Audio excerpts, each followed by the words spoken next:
What are they going to do this week against Tulane's defense? We'll discuss coming up next here on Locked On Sooners.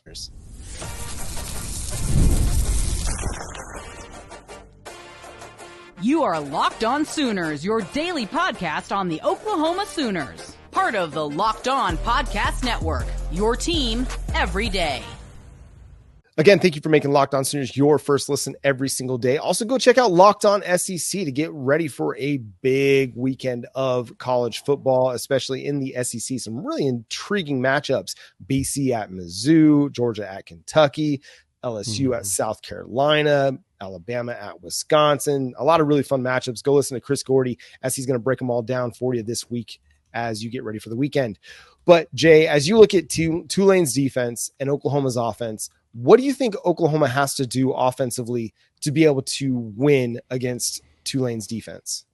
I think the most critical thing that the Sooners will need to do is to get the run game established, either by getting the inside zone and finding a back that's ready to just go ahead and just attack the hole, which was probably going to be either Gervonta Barnes or Taylor Tatum. Seems like Salchuk is a little hesitant right now. Or if you can get him going, same thing with him. Or you can get some screen passes going, right? We talked about this earlier in the week, John. The most important thing for Oklahoma right now offensively is to just get everybody into some sort of rhythm, right? Mm-hmm. Get the offensive line in a rhythm with their blocks and movement, get the running backs into a rhythm, get the quarterbacks going, finding a way to get everybody into some sort of rhythm and groove so that we're not only controlling most of the clock, but we're also just getting past second and third downs and not getting stuck on these deep third downs, right? First downs will be most important. If we can just get the ball to like a Deon Burks across the middle quickly, or a Bauer Sharp or a Jake Roberts real quick, get 2 and 3 yards, then hand the ball off and push it to get us some additional yards. That's probably the best strategy for that to me. How do you think that Oklahoma needs to attack Tulane? Where do you think is probably the best places to go? Yeah, I think we got to get away from first down runs. I think that's been a little bit predictable for Oklahoma, and it's not gone well. They've not been super effective getting the ball moving forward. They've been really, really inefficient. Last week against Houston, they had a success rate running the football of just 30%. And so let's help Jackson Arnold a little bit more by, just like you said, man, get Deon Burks the ball, little drag route, whether it's a wide receiver screen, a little hitch, something. Bauer Sharp, Jake Roberts, the hitch routes. Use those big bodies inside and pick up 5 yards. Get that 5 yards on first down, set yourself up with a good 2nd and 5, and then you have the whole playbook open to you. When you try to throw that little, shovel pass to Deon Burks as he's coming across the formation, and it was poorly blocked. But even if it's blocked well, you can still go backwards. So that's true. Let's not set ourselves up with a first, down that's a negative run play. Get yourself ahead of the chains by throwing the quick passing game, man.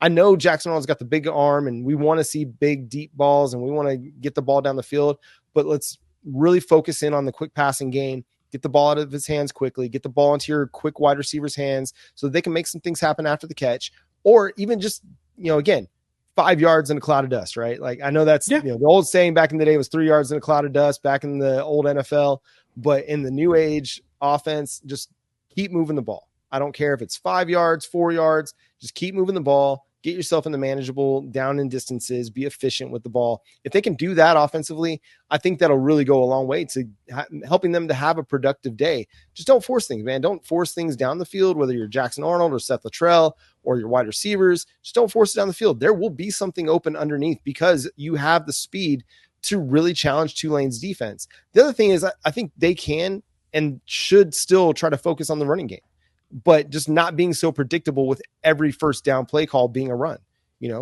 Make it every other or mix it up so that Tulane doesn't know, because Kansas State averaged 6.5 yards per rush against Tulane, even playing from behind. They got down 14-3 in that game in the first half, and they played from behind for most of the game. They kept running the football, and they ran it with really, really great effectiveness. So I know Oklahoma's going to be down offensive linemen. You still got to try to find a way to run the football, and I think you're right with Gervonta Barnes, Sam Franklin, getting downhill fast, creating dirty yards. It's the DeMarco Murray runs. I remember Jason Garrett talking about DeMarco Murray picking up the dirty yardage, right? the 3 yards. If it's called to go for 5 and you only get 3, at least you're getting 3, right? If the defense makes a play and they got you stopped at 0 yards, you still get 3. Making sure you pick up those 3 yards and put yourself in a better, 2nd and 7 is better than 2nd and 9, 2nd and 10, 2nd and 11. So at least get yourself in those situations. Yeah, I want as many 3rd and 1s or 2nd and 2s that we can get our hands on, right?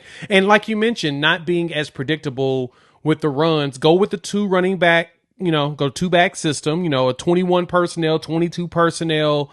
And from there, toss a quick screen, right? A slip screen, tunnel screen, or hit Burks screen real quick with a quick curl across the middle.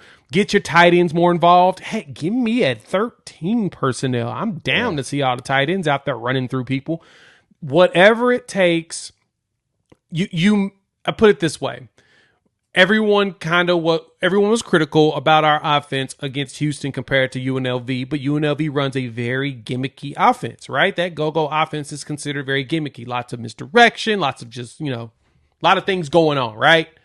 Try a little bit of that too, right? Yeah. Just throw some misdirection out there, throw a little gimmick out there, whatever, anything, because we would like to go with the bear raid where we just power our way through people, and right now, we ain't got the bodies for it.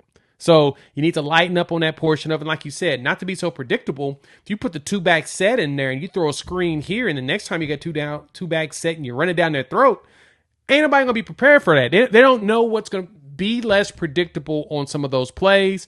Make that happen. I just don't think the inside zone is for us right now. We don't have a back that has the confidence to make that work, because if you bring in Taylor Tatum because he's good on the inside zone, if there's a pass route, you're going to have to pull him out right now. He's just not that dude when it comes to blocking right now. He'll get there. He's not reading the reads yet. That's where you can become predictable again. So you got to switch that up. So I'm with you on that. Don't be predictable on those first plays out, because I think also their secondary is very susceptible. So they're going to try to push back because they're going to have fear of the deep ball. They have a couple of guys that are susceptible to getting toasted. We can do that. So our goal is going to be to make sure that we don't allow our guys to get burnt. Yeah, and so, Oklahoma's going to try to get some things going down the field, but get ready for Tulane to play a lot of 2 safety high, because they don't want to get run off the field. They don't want to get cooked deep. And even though Oklahoma's offense struggled last week, listen, it's still Oklahoma, right? It's still got a big armed quarterback and with big time wide receivers that can run. And if Nick Anderson's back this week, that provides another big time threat.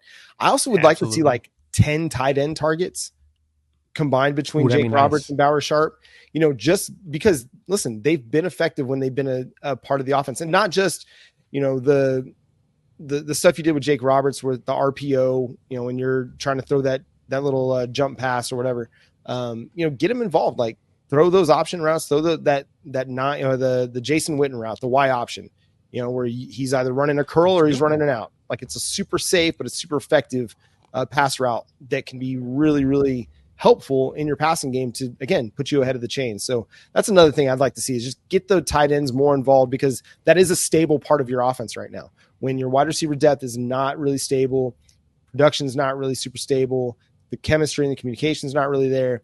Your tight ends, listen, they're not elite, but they're solid, right? They've got a solid foundation, a solid floor that you can expect to get good things out of. But hey, this Oklahoma Sooners defense is going to get a bit of a test this week when the Green Wave come to town. Where can Oklahoma win? Let's discuss coming up next on Locked